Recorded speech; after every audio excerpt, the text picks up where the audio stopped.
Okay. Hi, everyone. Claire Wasserman here, founder and author of Ladies Get Paid. We are an educational platform, global community, and of course, a book that is all about helping women earn more and live better. Every Monday, or most Mondays, I try to host a free job seeker support group. It's a kind of information sharing, but also just emotional sharing. It's a rough time when you're looking for work, but if you've come to these sessions, you know that I also like to see this as a time of real opportunity to better understand what we actually want, right? Like our status quo has been disrupted. This can be a reset. And it's going to require really activating all parts of ourselves, and some of which might feel uncomfortable, like networking. So I know that's, for you to show up today, that's an investment in yourself. And I just think if you can meet one person, that might change your life. / you might change their life just by making an introduction. Now we like to experiment with different things each time. One of the things we started to experiment with before that went really well was this live resume review format, where I ask volunteers, brave tributes, as one person called themselves, to come up onto the screen with us to share their resume. So I hope that y'all read the instructions in the Eventbrite, which was to bring a copy of your resume and ideally a job description that you'd like to apply for, or at least have that in the back of your head, because we're not going to, a lot of the critiques you'll get, it's going to be working backwards from an end destination you'd like to go. And so what we're going to do, and I'll introduce our guest expert in just a second, is we're going to go through a number of volunteers who will share their screen. And on the spot, Lucy, and maybe with a little bit of extra commentary from me, will give you our immediate feedback. Okay. And even though it might seem a bit specific, I do find that when I found in my own kind of career coaching journey, and I know Lucy as well, advice for one person is often advice for many people. There's a lot of universals that you can pull from this. We talked about potentially doing breakouts, but last session seemed like it was going so well. People were really enjoying the live resume format that, doing the breakouts, we actually decided not to do them. So I think we may skip them this time, but, depending on how many volunteers we get, we'll, of course, we always look at these as a bit of an experiment. Now, before, so I want those brave volunteers to start preparing their resumes, thinking about who they are, because I'm going to, in a bit, ask you all to come up.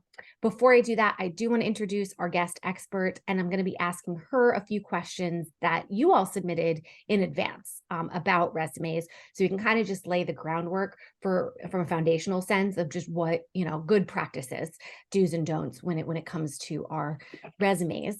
Now, Lucy Samuels, she is a Ladies Get Paid frequent flyer. She has done a number of events with us from the very beginning, so I always love to have her back. Lucy incorporates her background in learning and development, applied linguistics, and career development as a career coach at Flatiron School. We work at CUNY Tech Prep. She has supported hundreds of students and clients in their career transitions, and she has a specialty in giving insight on resume writing, personal branding, and workplace communications. You can find out more about her at lucysamuels.co. If you're on our you received this Eventbrite and you signed up, you're going to get a follow-up email with all of her information plus this recording. But Lucy, I'd love for maybe you to dive in a little bit more into your own background. You're the expert on you. If you could talk about maybe what kind of lights you up about the work you do, why do you do what you do? That might be a nice way to go into more about who you are, and then I'll throw some resume questions your way. Sure. So resumes is one of the many things that I do, but I am an absolute resume nerd. When I was younger, I feel like I was that person who would always go to help you with your proofreading for your homework assignment. I remember, okay, I'm showing my age here, but being with the typewriter, my mom had this book, and she had me writing my cousin's resume. My cousin was like about 19 and was trying to get a job, and I was over a typewriter. So so I just kind of thought it was a really fun thing to do. As I got older, I was interested in language, but I ended up in a corporate environment. So I started my business doing language coaching, business English specifically. And a lot of the clients I worked with, they were like, I'm smart. I just need to be able to get a job, but I need the right words to say that I can do this job. And I decided to just specialize in I remember typewriters, liquid paper. Oh my gosh. Okay. All right, so I'm not the only one. Thank you. Thank you, Tammy. Yeah, so I just felt like I'm just going to specialize in this area of language, of this area of communication. And so working for lawyers for so long, they're so nitpicky. And you just kind of pick up on some of those traits, and it just like fit right in with the language piece and the resume writing piece. And they're just so fun. But I'm going to be honest, looking for a job in general is not fun. I've been there. I've been a job seeker. I'm not only an entrepreneur, I'm also someone who has like a day job. And so I realize how just how stressful it can be. So if I can help someone out, then this is a really good way for me to do that. So that's a long answer about why I love recipes so much. Okay, no, that was awesome. Thank you. And by the way, I appreciate for those in the chat who are volunteering. That's helpful for me. That'll save us time. So just I see Vicky, I see Carolyn, I see a couple of folks. Just make sure that you didn't do it last time, but putting your name in there is great. So once we finish kind of the Q&A part of this session today, I'll be able to just jump right in. Just make sure you have your resumes teed up already on a tab on your computer, so that when I make you a co-host, it's just very easy for you to share. So Lucy, let me just ask you a few questions that were submitted, and there were a number of them that were submitted a few times. So hopefully this will be helpful for multiple folks here. Question about showing or quantifying accomplishments if you aren't exactly sure of your exact numbers anymore, or if your accomplishments might be kind of hard to quantify. Right. So not everyone works in an industry or profession where the numbers are just like straightforward. It's not like not everyone works in sales where you can just say, this is how much I got in sales. You can show, if it's like, say, for example, process improvement, you can show how you may have reduced the amount of time that it took to get something done. You can talk about if you managed or worked with a lot of folks. For example, maybe you had to work with vendors at some point, or you onboarded folks. You can talk about the scale of that, like how many people have you onboarded over the years. Money saved, somebody put in the chat. We all love to hear about money saved, and maybe you don't feel like you worked in a job where you directly contributed to money saving, but maybe you did. Maybe you made something so much easier for someone. You made processes a lot simpler so that you could give time back to someone who would otherwise be billing the company for the time, for the work and the time that they put in. So there are a lot of different ways to quantify. It's not always going to be, these big sales numbers and things like that. So I would say get creative and think deep about, and I would say get creative, I don't mean lie. I mean, think outside the box a little bit about some ways that you can say, like if I said I was, a receptionist, how many people did you welcome into that office each week? I don't know. If I'm looking at your resume and I don't know if this is a busy place or not a busy place, maybe you have a lot of experience doing something. So those are different ways to quantify. And also how often you did something. That's the other thing. Fabulous.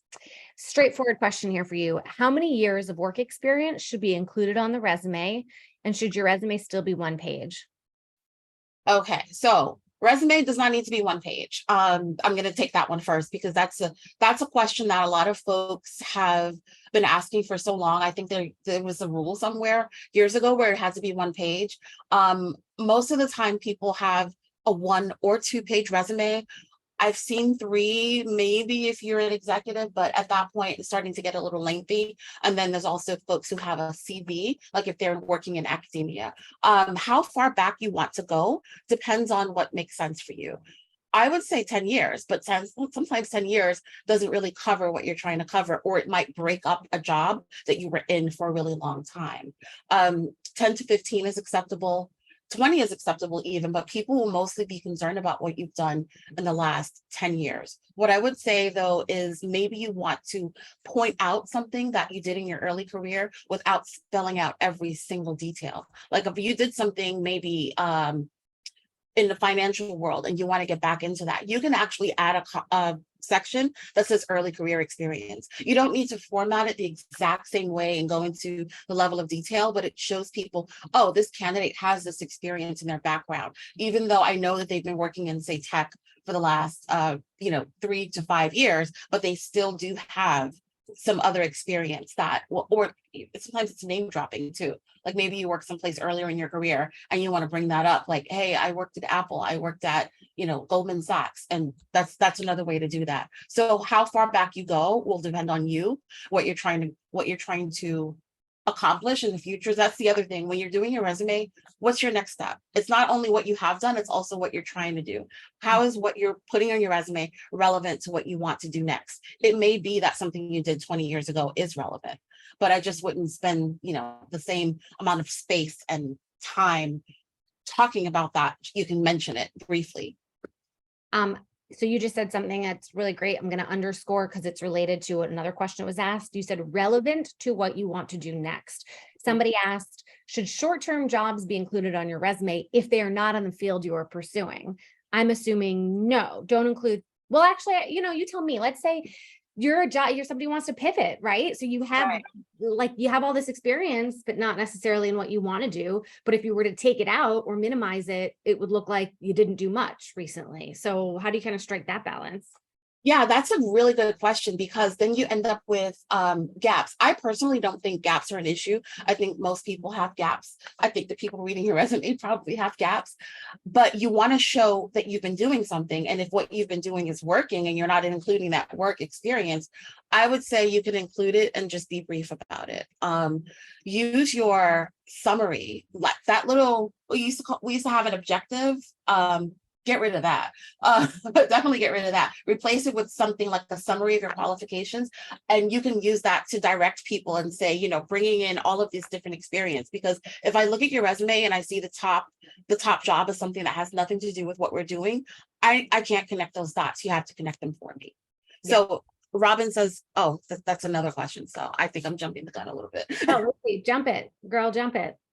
I just saw one in front of me that says, how do I feel about adding hobbies and side hustles where you got paid, if they're relevant? I love side hustles. I'm biased. I actually use my side hustle to switch careers. Yes, I have as well. Yeah. I worked in corporate legal operations, and I had a language coaching business where I started doing career branding, and I actually changed. I got laid off from corporate. I was like, why don't I try this other thing that I do? And I did. I absolutely did that. So if not for me including the side hustle, I would not have had any of that experience on my resume. I could actually talk about wins, workshops that I've designed. I mean, I did some of that work in my day job, but it was very different. So I say go for it.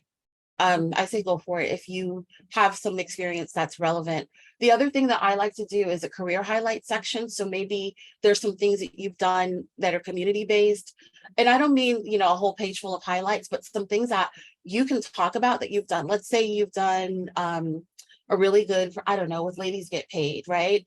And that's not necessarily a side hustle that you want to talk extensively about, but maybe you did a workshop or you designed an experience that you think is super relevant to what you're trying to do next. You can put something like that in a career highlights, maybe a panel that you've moderated, a professional interest group, right? So a lot of us belong to these organizations, but if you've done some work in the organization that showcase the strengths that you want to advertise, I would absolutely add them.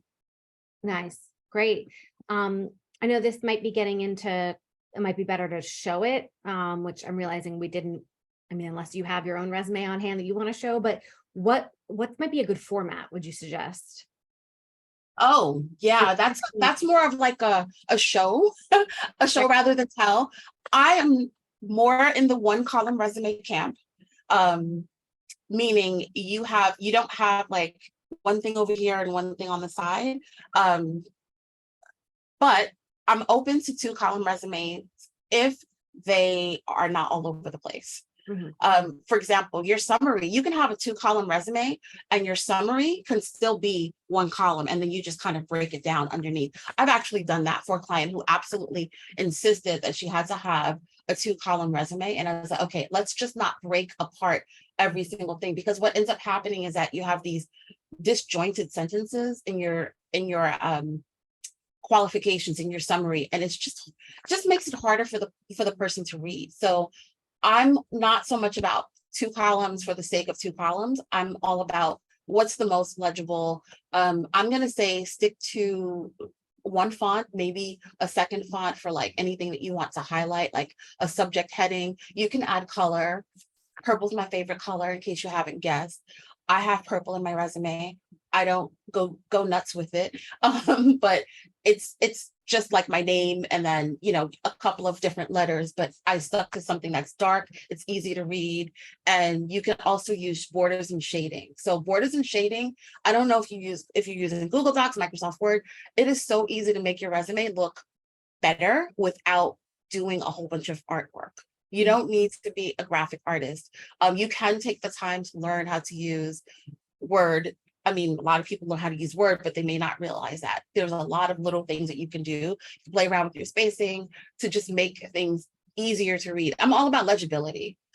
All about legibility. Like, it may look fancy, but if it's not legible, then I don't want it. People don't have a lot of time. The way that the job search is now, people are getting hundreds of resumes for every role that they have open. Who has time to be looking all over the page for what information they're looking for? So yeah, so I'm saying legibility, one column works well for me, but if you want two columns, make it make sense, make it so that people can actually read. Yeah. And when we do I see a follow-up question. What'd you say? When we do the live, because in a minute or so, we'll go right into the live resume. Okay. So I think we'll see how people are currently doing it, and you can kind of, that'll be more of the show, not tell. DeLorean, what about bolding key points? Sounded like that's okay, right? Because that would be considered. That is okay.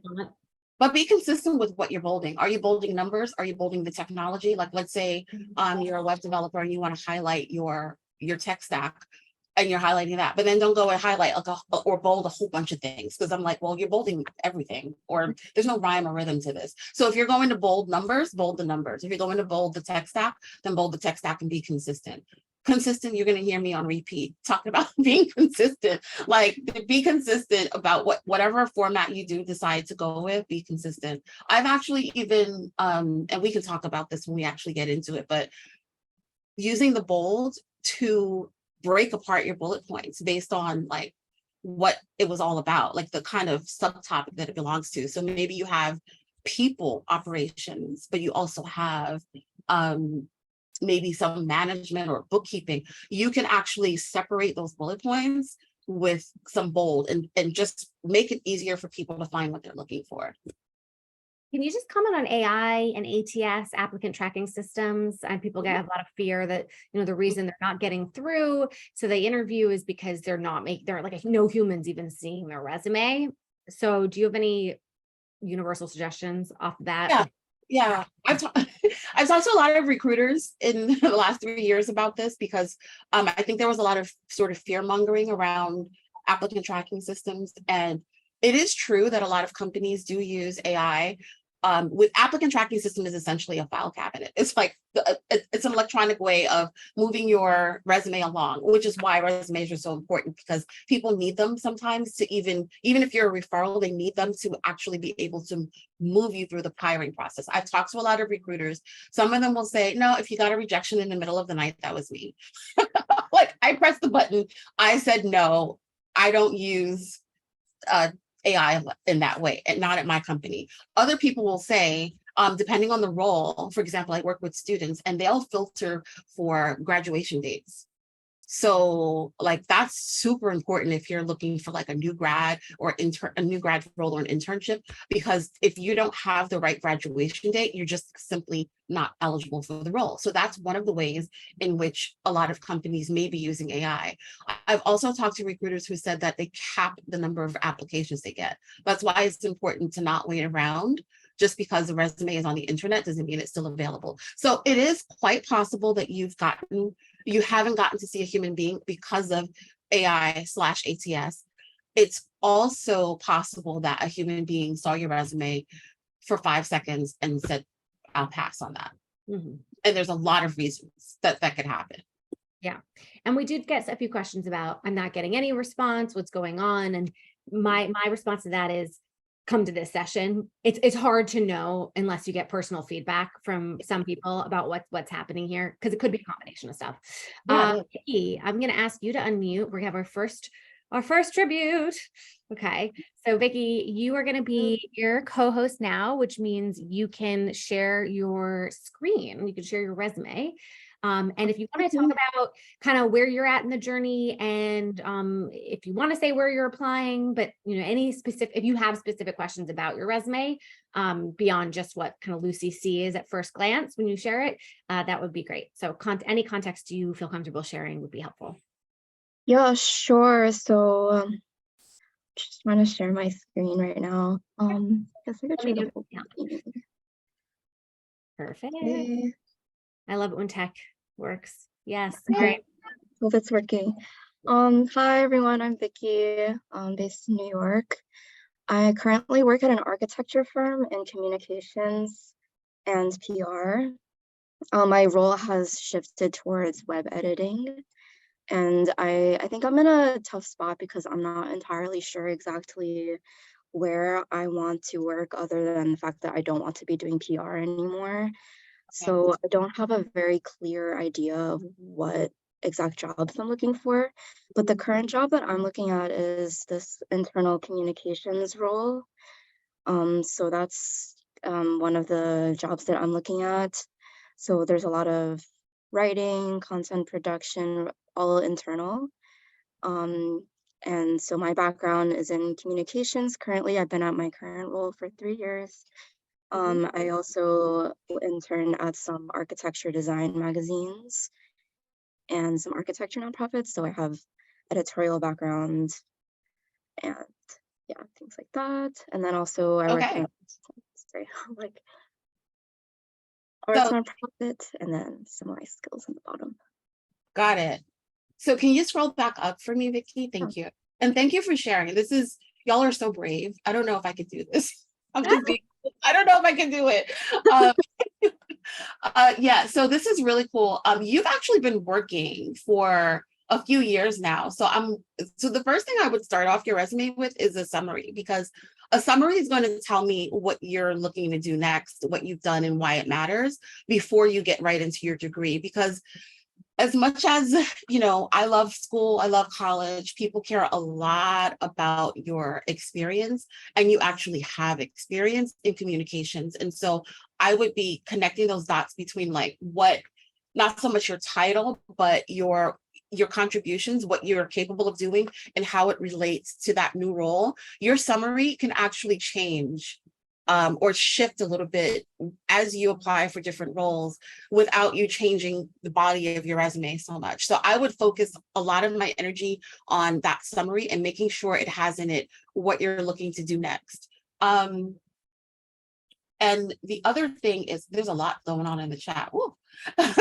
The other thing is, you don't have to put your education up top if you don't want to. So you can move that down to the bottom and lead with the summary. Regardless of whether you move your education, I would definitely add a summary, and I would make sure that, so it looks like you've got a lot in here.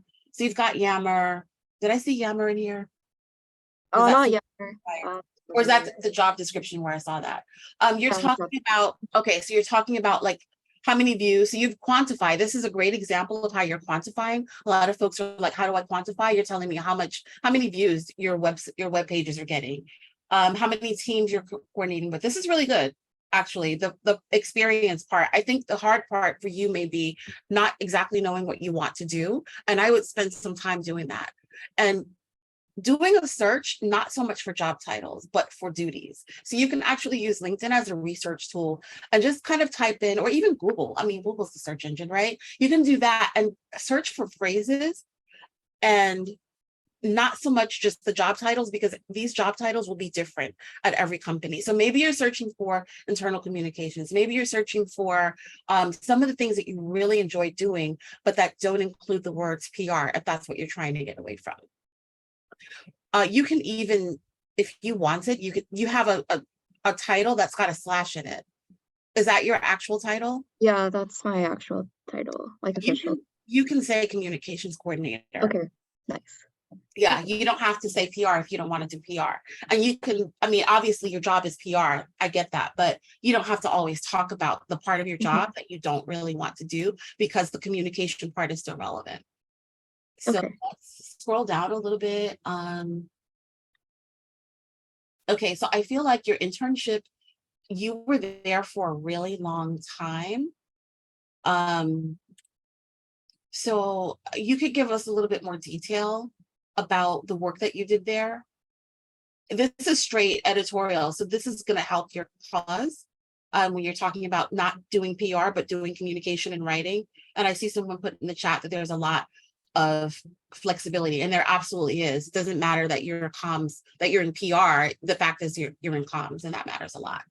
Okay. Member services assistant, same thing here. I would focus on anything here where you did any sort of writing, anything that has to do with what you're looking to do next. But the way that you've broken this down is really good. The way that you've said, I was a member services assistant and then public information assistant, very clear and easy to read. And looks like Ange has put a nice link in the chat for you, so that's great. Could you scroll down a little bit? Okay, same thing here. So you were here, were you working all this time as an intern while you were in school the entire school year? So these were internships after I graduated. I was Oh, working part-time at both this arts nonprofit and at AIA. yeah, I feel like, And yeah, these were all like part-time before. So my current role is my first full-time position. okay, yeah, you've got some really good experience, and I would just be going through these bullet points. If you don't like doing it, if you don't want to do that in your next role, you don't need to talk so much about it. You have 3 bullet points. It should all be things that are relevant, not just to you, but also to the position. So both of those are important. Let's talk about your skills. So I love that you have your programming skills. That's awesome. And then you've broken down your spoken languages, which is good. Interests, that is more, I say that's a personal choice. If you want to do that, you don't have to include your interests, but it's not, I don't think anyone is going to see something here and say, oh, absolutely not. Actually, I think some of your interests could be really interesting to a hiring manager or recruiter too. But I would just make sure that you're consistent with how you format things. So that capitalizing the first letter, that sort of thing. Oh, okay. It's a small detail, but it's still a detail. And then I also think the word cataloged may have been misspelled. Oh, oops. I'll take All good. And notice. yeah, tiny little things like that, which is why it's really good to get feedback in the way. Yeah, it's a huge thing. It's actually a huge thing. Yeah, spelling is super important. And sometimes when you're working on your own resume, you're focusing on one specific thing, so you can lose a lot of things like that.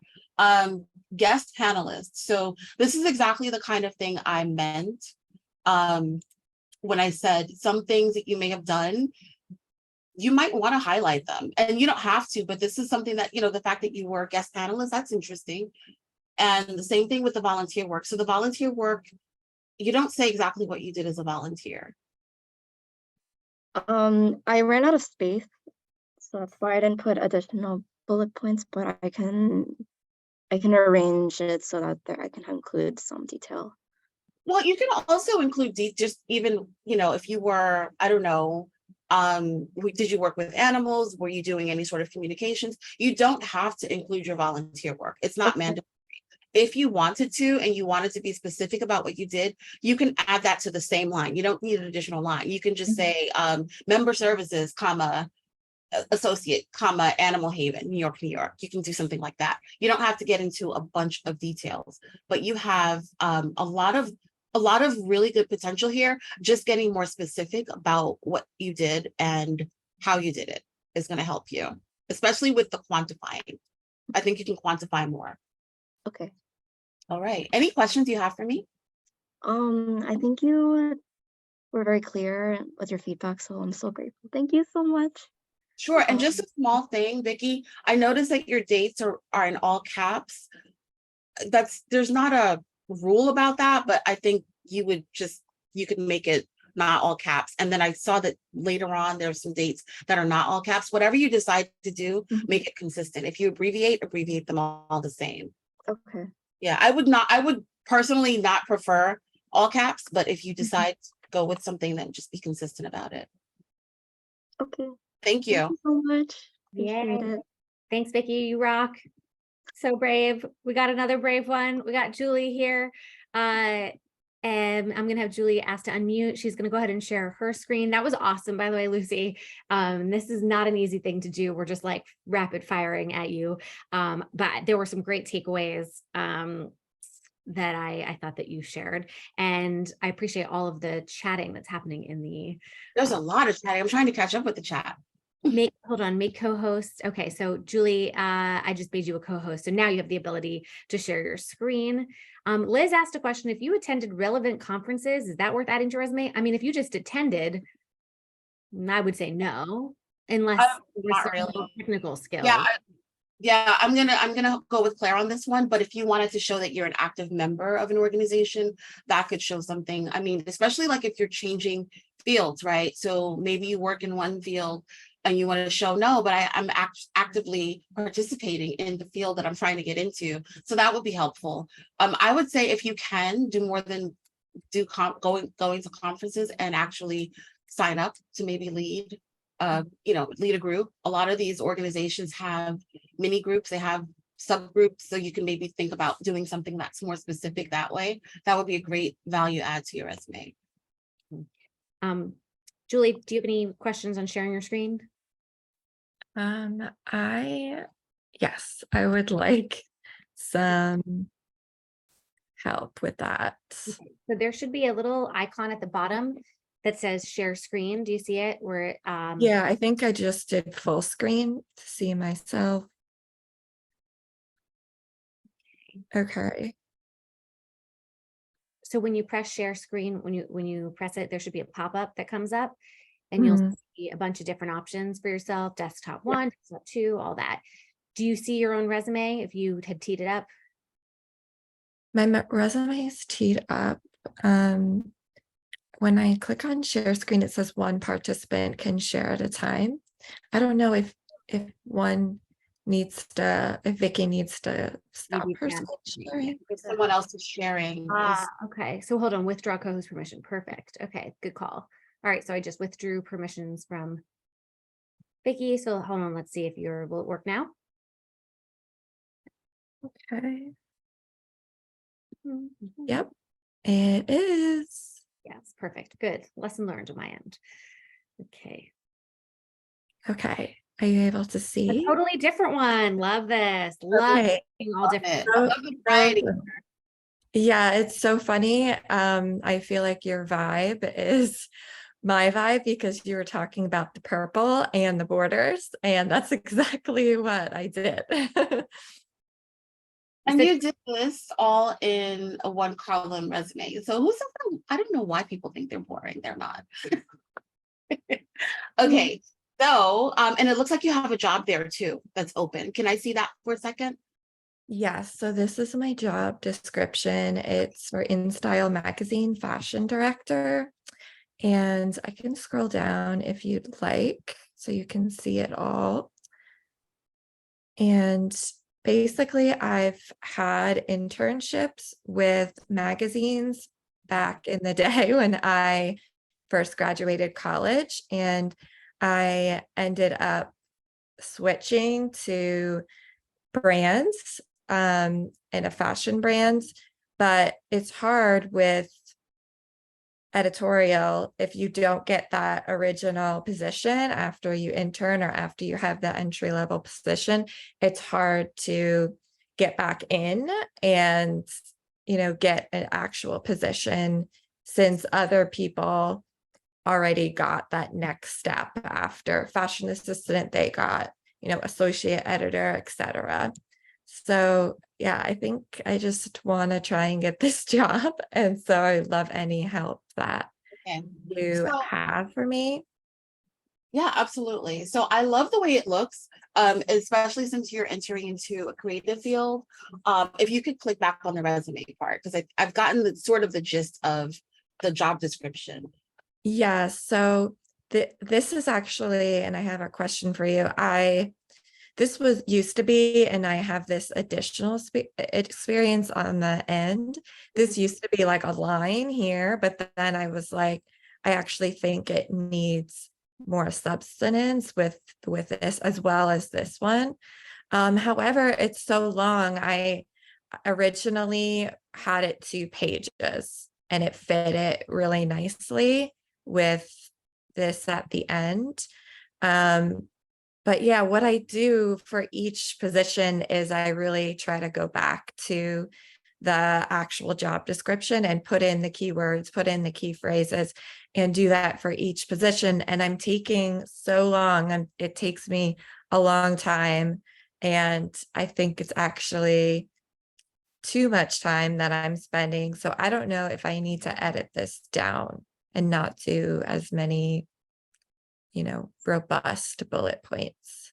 Or do Um, you have a lot Sure. of bullet points, you have a lot of text here, and it can be a lot for someone to read. Mhm. People just don't have the time to read Yeah. an extensive resume so detailed. Think about your resume as being a snapshot, not every single thing. So I want to ask you, I know that we asked you to bring one particular role that you're interested in. Yes. Generally speaking, is this the type of role that you're interested in? Yes, this would be like a dream job. They normally don't even post these Okay. kind of jobs because it's like, referrals only, people getting the job. This is like a rare thing. Got it. So Yeah. that said, let's go back to your resume for a second. So that said, Sure. you're going to craft a resume where you don't have to be spending an hour every time you submit it.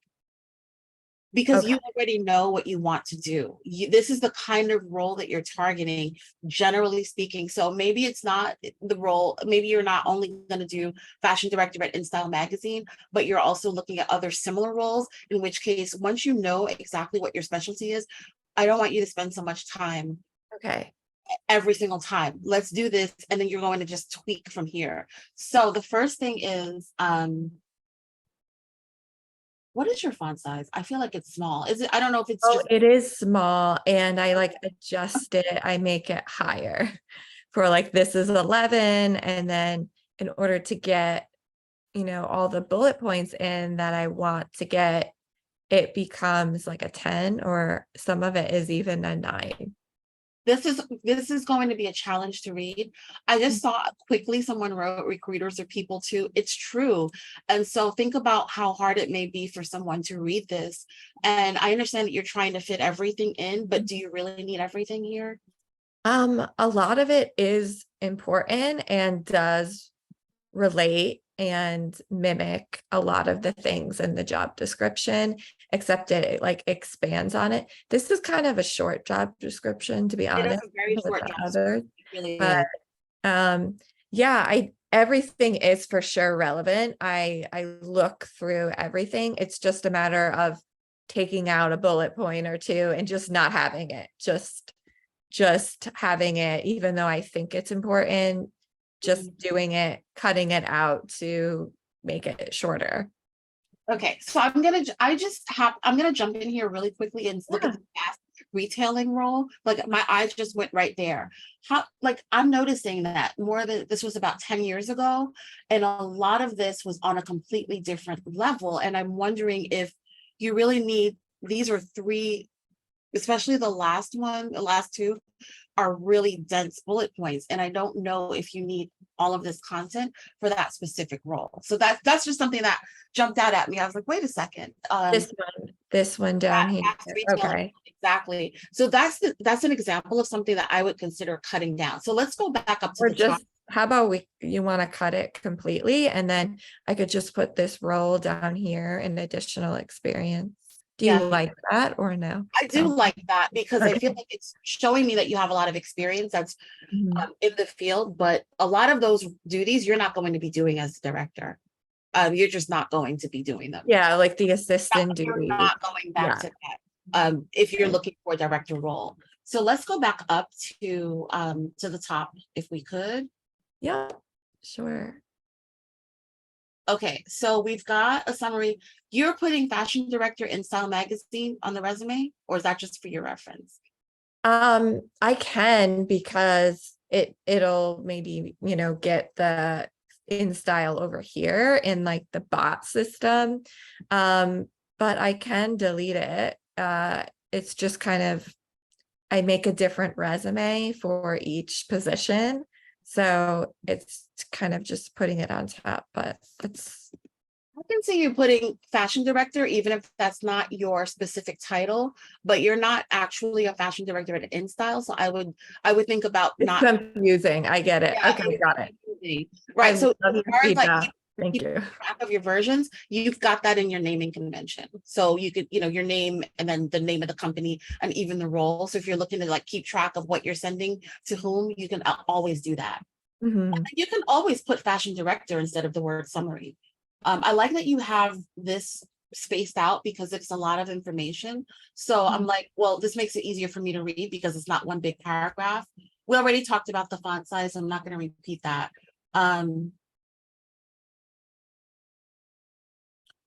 I think some of these are pretty good. I'm so distracted by the chat. I'm so nosy. I want to see what everyone. Okay. Yeah, I put power skills. Actually, Claire was talking about that, and Claire told me about that at one of the other events. Mhm. And I love that, like instead of the soft skills or the interpersonal skills, I call it power skills. Yeah, I agree because also you're also going to get like a lot of the I don't like to call them the interpersonal skills. You're going to get a lot of that in your bullet points. The fact that you have to work on a team, like it becomes apparent that you have that ability without. Okay, But I want to hear about got your it. your editorial work and leading creative projects. That makes a lot of sense. So industry skills. So maybe delete, like cut out the whole thing. If you think that it's like a thing that goes back, or just make it make it smaller to I like think lines. I think right now your resume is really lengthy, and I'm not sure that you need that specific Section. section. You could always weave those words throughout your bullet points. As far as Yeah. industry things, so I'm going to ask you. Mhm. I feel like a lot of these, I don't know. I watched that show, The Bold Type. um, What type? I don't work in fashion. I watch that TV show, but I want to know how many of these skills do you feel are needed for a director level position? These skills right here. Right, the industry skills. Oh yeah, like they're all a Okay. must Okay. for sure. Yeah. That's not a criticism. That's more of a question. So that's what I wanted to Yeah. know. Then let's come down to your freelance work. So is this what you're struggling with? Yeah, well, I don't have recent editorial experience. That's the problem. So I Mhm. have I have a lot of creative experience, like because I couldn't get into like the magazine field after entry level positions, I shifted to brands, fashion brands. So I worked for Uniqlo and these other companies. I did styling. And this was my earlier experience about that had the magazines, but I don't have it current. So yeah, that's the problem is but I've done all of the skills. I've done all of the things that are listed in the job description. I know that I would do a great job and I'm qualified. I think it's just somehow, yeah, making editorial experience more of a thing because that's the publishing industry, which I Right. don't have recent on my resume. Okay. So I understand what you're saying. So this may be an example for like some highlights.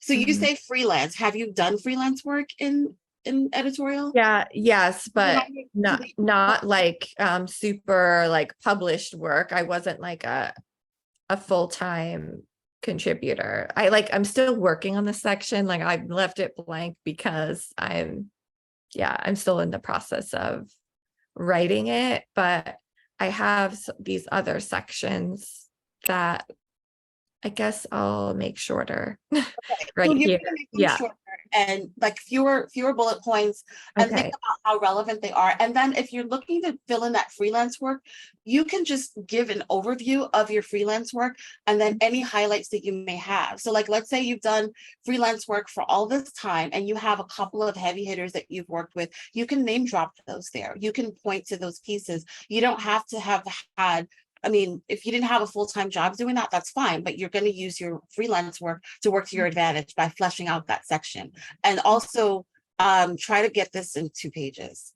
And you're going to do that by cutting down some of some of the details here that are just not as relevant. Yeah, because I feel like when I try to get it, I can get this to 2 pages, but when I do it, it's like adjusting the margins, making the text smaller, but you were saying Yeah, it, you it need the needs, it's content. already too small. Yeah. You So need the content to be what's concise, not that using a smaller font is not going to help you, because if someone can't read it, we're going to deal with human beings, not only bots. Even if the company's using AI, they're still humans, still make hiring decisions, and you want them to be able to read it. And if they can't, that's going to make it difficult for you. And yeah, you can I always also have, maybe I'll also- show you, like for another job, I did like kind of a 1 Julie, pager. I'm gonna jump in. We're gonna move on to Oh, sure.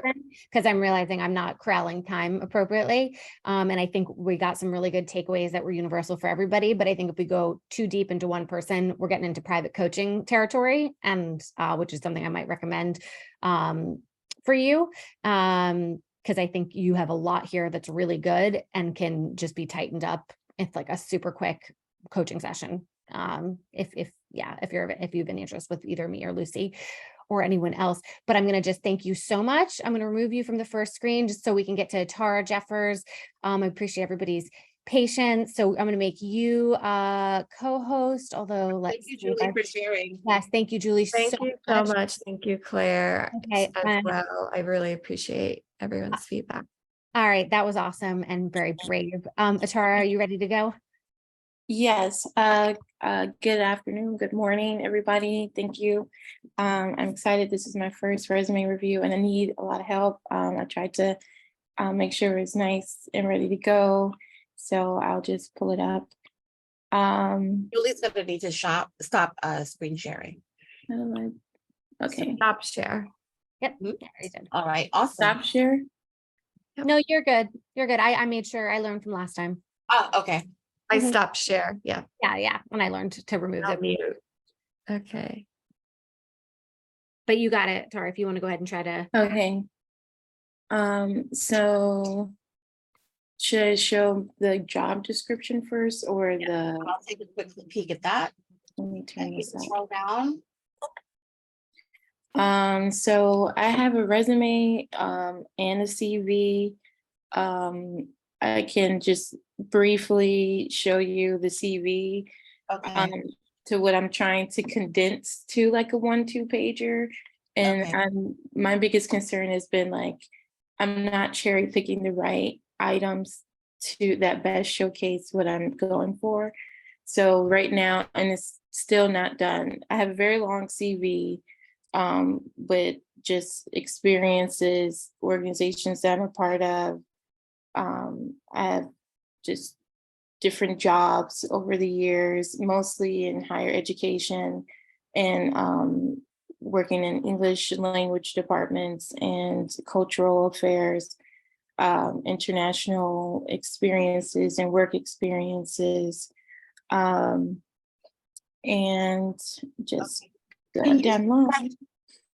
Can you scroll down on the job description a minute? Because I Yep. didn't get to see the details. I'm gonna actually ask you if you can share your resume. You said you have both a resume and a CV. Okay. Just for clarity, a CV tends to be longer and it's more like every single thing you did, and it's usually for academic positions. And I have a feeling, Atara, that you don't need to use that. But I Okay. want to take a look at it. I'm Okay. pretty sure you can use your resume. You can get this in. Wait, just to make sure if everybody's on mute. Hold on, let me just, participants, everybody on mute. I'm just having some feedback. I don't know. That might be me. All right, let's say mute all. Okay. And I'm not gonna allow you to unmute yourself. Okay, so now I'm gonna ask, Okay. you guys can unmute. Okay, I'm unmuted. Y'all can hear me, right? yes, okay. Okay. So, so your CV, Mary A chimed in. So your CV is not something that I don't think you're going to need that for this role. I just don't. If you're applying for other roles that are similar, Okay. you just don't need a CV. You've got a lot of great information there, but It's you you. can snapshot. Okay. It is you. Right. Mary is 100% right in terms of like what's a CV versus what's a resume. It's longer, but it's not the same thing. You need to include every single thing really in either one of them. I'm thinking about relevance again. So now let's go back. Let's go actually not go back, but let's look at your resume. I see you've got one of those up top. Okay, I have Okay. This is going to be more along the lines of what you need for the kind of role that you just shared with us. okay. Okay, so I'm the type of person who's gonna recommend a summary because it helps you, like whoever's looking at your resume, you know, people used to call it above the fold back when we used to read actual newspapers, but it's really the top of the page. What am I looking at? Do you want your education to be the first thing that they see, or do you want them to see how you're using your education and your experience? I would think maybe the latter. You want them to see a little bit more about you as an individual, more of a holistic view before you start getting into the nitty gritty. Professional experience. Okay, so you're an entrepreneur. Hold on. Yes, I do freelance. And what's not on here, because this one is more focused on my videography work as a filmmaker. This past school year and this upcoming school year, I'm a high school teacher. So that's the only thing that's not reflected on this version. And this is what I have in like the skills and notable mentioned section. Okay. That I took. I feel like some of the content from your CV may go well on here. It looks like you need to update the resume, right? Okay, yeah. Okay, but as far as like the way that you've laid this out, it's easy to follow. Can you scroll back up, please? I will say you probably don't need some of those things like Microsoft Office on there.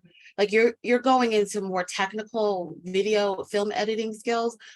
It's pretty much assumed that you don't need to talk about some of the more, more expected office skills. Okay. The other thing is, so in your resume, you're going to actually, this is the CV or the resume? No, we're on the resume. Okay, we're on the resume. Okay. The way that you're wording it is more like the way that you would write typical. You're wanting to use sentences that are where the first person I is implied. So you're going to start with a verb. You're going to actually have bullet points and said, launched production company. You're going to go right into launched production company. You're going to start, and I'm saying launch, but you can use whatever verb you'd like there.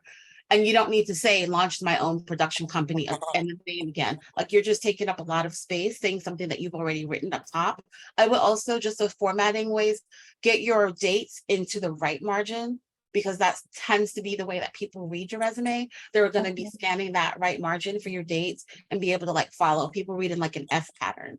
So yeah, get right into the verbs and take out the pronouns and take out words like along with. You can absolutely write more of a common sentence structure on LinkedIn, on your portfolio, but on your resume, it needs to be brief and get right to what you're talking about. Same thing with like the graduate assistant. I feel like this is your job description, right? Yeah, I was trying to, I thought I had to explain exactly what I was doing, because bullet points were used for like successes that I had on the job. But now I'm beginning to understand that maybe just going straight to bullet points, so to include what I did and any successes. Is that correct? So that's another approach. If you wanted to give an overview of the role, but you're still not going to have a lot of pronouns. And one thing you're definitely not going to do is talk about yourself in the third person. The way that I can tell it's a job description is because it's like aids. Like if you're the subject, the entire thing should just be aid faculty members, troubleshoot, organize, that sort of thing. So you're not going to have the S's on the ends of your verbs. And you don't need to define what a tutor or a grad assistant does, but maybe just give an overview of what you did. And you can take out all of that wording like responsible for, and give me a better understanding of maybe what this was like a writing center or learning. Yeah. I'm familiar with that, but maybe someone else isn't, and they may not understand the kind of experience and knowledge that you need to have. So you can give an overview of the role, but cut out some of the language that you've already mentioned. Someone asked me about an F pattern, and I put that in the chat if you're interested.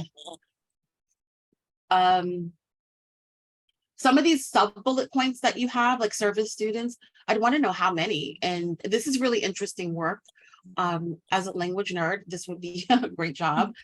And I feel like, but it's getting buried in this being such a long paragraph. So you're going to have a lot of work to do in terms of trimming it down and just getting right to what you did and how much of it you did. And if you have a website or a portfolio that you want to link to, that would be a great way to show rather than tell. Okay, I think I had these like clickable at one point. And that can be a little tricky because depending on how people are looking at it, they look a little bit, I don't know if they look a little bit smushed together. Yeah, they probably need to be reformatted. I would just take another line and put your contact info on the next line. Okay. And you don't necessarily need all of those links, but your LinkedIn, and pick maybe one or two others, like your LinkedIn if you have a portfolio website. If you're doing film and mostly everything is on YouTube, then fine, that would be your portfolio. Okay. Yeah, and I do have a separate website. Okay. That So I pick could something that put you on. want them to look at. You don't need to include everything. Definitely don't need your home address. Okay. Yeah. Chicago, Illinois is enough with the zip code. If someone is looking for someone within a certain range, distance, they'll be able to find that from your city, state, and zip code. You don't need your home address. Okay. Okay, can we scroll down a little bit more? And then I think you've gotten the gist of it. Make sure those skills, I don't know if you saw the other couple of people, they separated their skills based on what kind of skill it was. So your technical skills, like Adobe Lightroom, is not going to be in the same list or sub list as, say, leadership team builder. And if you're telling me that you're a team builder here in the skills, I'd want to make sure that you've incorporated that in your bullet points. Definitely. Okay. And you've got some great highlights here too. And these are awesome. For the cultural studies role that you're looking to do. Excellent. Yes. Do you have any other questions that I can answer? No, I think this feedback and the other feedback you've been giving has been super helpful. Just really understanding readability, like the fast pace of, like, once it comes to someone's hand, how to structure a resume and trimming it down. So yes, this has been incredible. Well, thank you for being brave. Yes, thank you. Lucy, thank you so much for doing this. So Final words of wisdom that you can share with anybody. And of course, we're going to be dropping, your links into connecting with you, a way to continue to move this forward, and we'll keep doing these. And, there's just so many things, not enough time to get to them. But I just found, even going deep into one person, there were so many universals. I know it's so hard. And I'm like, we just got started. I don't want to stop. So I have so many questions at the beginning, baby. So for some takeaways, I'm going to say, always think about the other person who's reading your resume. Maybe it's ATS, but you're not going to only think about ATS. You're also going to think about the human, what they'd want to see, what do they care about.